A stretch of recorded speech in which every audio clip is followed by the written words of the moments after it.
एक तो खुरपाती उप मुख्यमंत्री है, उनको तो बस अपना उछल कूद करना है, दिखाना कि वो भी कोई चीज़ है। भाई सज़ा मिली है दवाई घोटाले में, वो लोग भी एड़ी अलगाल गाल करके बोल रहे। अब लगता है कि सरकार में बैठे लोग वोटर को चुनवा रहे। हम लोगों ने प्रयास किया कि सदन में जो सच्चाई है वो बात जो है पहुँचे, लेकिन पूरा बहस नहीं हो पाया।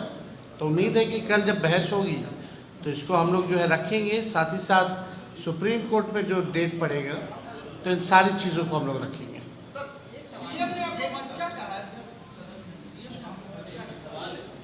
तो क्या दिक्कत है, हम है नहीं, उनके लिए तो है ही ना भाई। वो कितने साल के हैं? 76-77 साल के तो होंगे ना। वो लगभग मेरे पिता की उम्र के हैं, तो हम तो बच्चे ही ना हैं। लेकिन बच्चा जब बोलता है तो कच्ची बात नहीं बोलता, पक्की बात बोलता है। जेडीयू के एक विधायक ने एसआईआर पर सवाल खड़े किए हैं, कहे कि 18 लाख जो मर गए हैं वो तो अलग बात है, लेकिन कई ऐसे लोग उनके भी क्षेत्र में जो बाहर हैं वो नहीं आ पाए, उनका भी नाम कट रहा है, तो वो भी सवाल खड़े कर रहे हैं। अब तो जदयू के जो सांसद हैं उन्होंने भी सवाल उठाए हैं।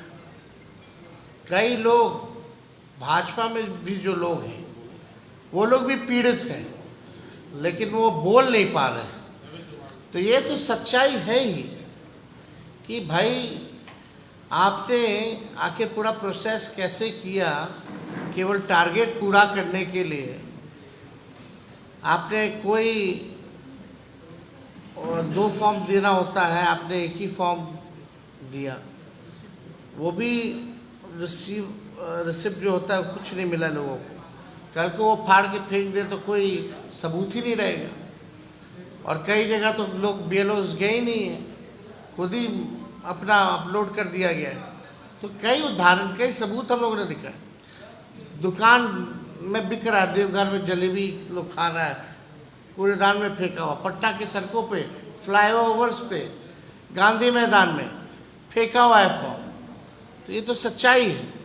लेकिन बात आज का इसलिए प्रेस कॉन्फ्रेंस था कि जो जिस हिसाब से सत्ता में बैठे जो लोग हैं, एक तो खुरपाती उप मुख्यमंत्री है, उनको तो बस अपना उछल कूद करना है, दिखाना कि वो भी कोई चीज़ है। भाई दूसरा एक मंत्री है जो अभी सज़ा मिली है दवाई घोटाले में, वो लोग भी एड़ी अलगाल गाल करके बोल रहे।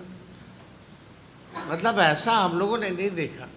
हमने ना किसी का नाम लिया, हम तो जो मुद्दे थे उसके बारे में बात कर रहे थे।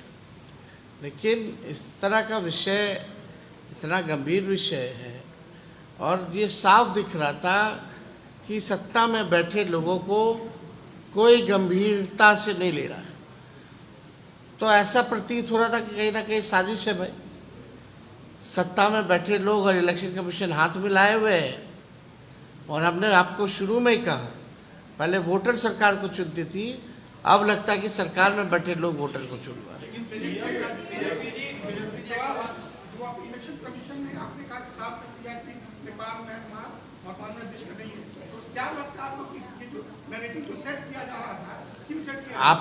आप कल प्रेस नोट आप इलेक्शन कमीशन का देखे हैं, लगभग 50 लाख से ऊपर अनुपस्थित पाए गए, इतना दूसरे विधानसभा चले गए, इसलिए नाम कट गए, इतने लोग मृत हैं इसलिए नाम कट गए। कहीं भी फॉरेनर, विदेशी शब्द का अगर उस प्रेस नोट में भी जिक्र है तो बताइए, कहीं है ही नहीं। और सबसे महत्वपूर्ण बात जो आप लोग पूछ रहे थे सूत्र वाला, तो हम कुछ बोल दिए थे। तो अब बताओ, इलेक्शन कमीशन एफिडेविट दे रही है सुप्रीम कोर्ट में कि कोई विदेशी नहीं है। यानी जिन न्यूज़ चैनलों ने चलाया, क्या आप माफ़ी मांगेंगे? सवाल तो ये खड़ा होता है ना कि भ्रम फैलाया गया। इसी बात को तो हम बोले हैं कि भाई दोनों उप मुख्यमंत्री जो है सूत्र के हवाले बयानबाजी कर देते हैं, सरकार में ही नहीं पता। उनको यही नहीं पता, आए हैं तो उन्हीं की सरकार में अगर आए होंगे तो आए होंगे, हो सकता है तब भी बोल रहे होंगे।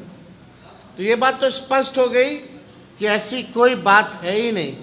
बाहरी की बात हो, विदेशी की बात हो, तो ऐसी कोई बात नहीं। तो 700 पन्ने का 700 पन्नों का जो है वो दिया गया है। और ये जो कल जो प्रेस नोट, ये है प्रेस नोट, ये आप लोगों को भी मिला होगा।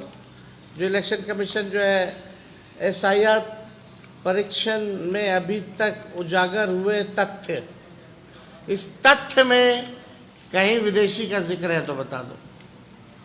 तो अब जो सूत्र के हवाले से खबर चला रहे थे, अब तो सवाल उन पे भी खड़ा होता है भाई।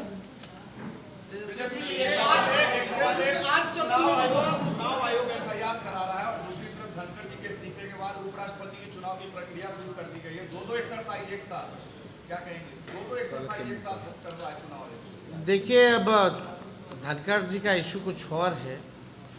हमको लगता है कि सच को कोई छुपा नहीं सकता। देर होगी लेकिन सच सामने आ जाएगा कि हकीकत में हुआ क्या, क्यों उन्होंने इस्तीफ़ा दिया। सही रीज़न जो है आने वाले समय में ज़रूर देश के सामने आएगा। आज सदन में जो हुआ उसको लेकर के विजय सिन्हा चौधरी कह रहे कि जब तक माफी नहीं मांगेंगे यही दोनों ना 2 दिन पहले लड़ रहा था कि तुम लूट लिया विभाग को, तुम लूट लिया विभाग को। आज दोनों क्या हो गया भाई? आज दोनों करण अर्जुन बने हुए हैं। माफी मांगेंगे आप? यही 2 दिन पहले जो इन लोगों के NDA के बैठक में क्या लड़ाई हुई है, जबरदस्त। एक को बोला कि तुम ग्रामीण कार्य को लूट लिए, एक को बोल दिया कि तुम माइनिंग को लूट लिए, एक दूसरे को लोग बोल रहे। तो इन लोगों का कोई वजूद है? ये लोग बैकडोर वाले लोग, अभी लोग दोबारा सदन में नहीं लौटने वाले हैं। उन्होंने कहा कि 90 के दशक नहीं है। विजय सिन्हा, आप लिख लीजिए, लखीसराय से चुनाव हारने जा रहे हैं, दोबारा चुन के नहीं आने वाले हैं। तेजस्वी जी, एक सवाल है आपकी कि 12, 13, 14 में जो फंडामेंटल राइट का संविधान में उल्लेख किया गया है, क्या लग रहा है चुनाव आयोग और भारत सरकार आप ये आरोप लगा रहे हैं कि इसका उल्लंघन कर रही है? भाई, जो मामला है वो कोर्ट में हम लोगों ने मजबूती के साथ रखा है। अब 28 तारीख को है, इस प्रोसेस के ऊपर हम लोगों ने सवाल उठाए।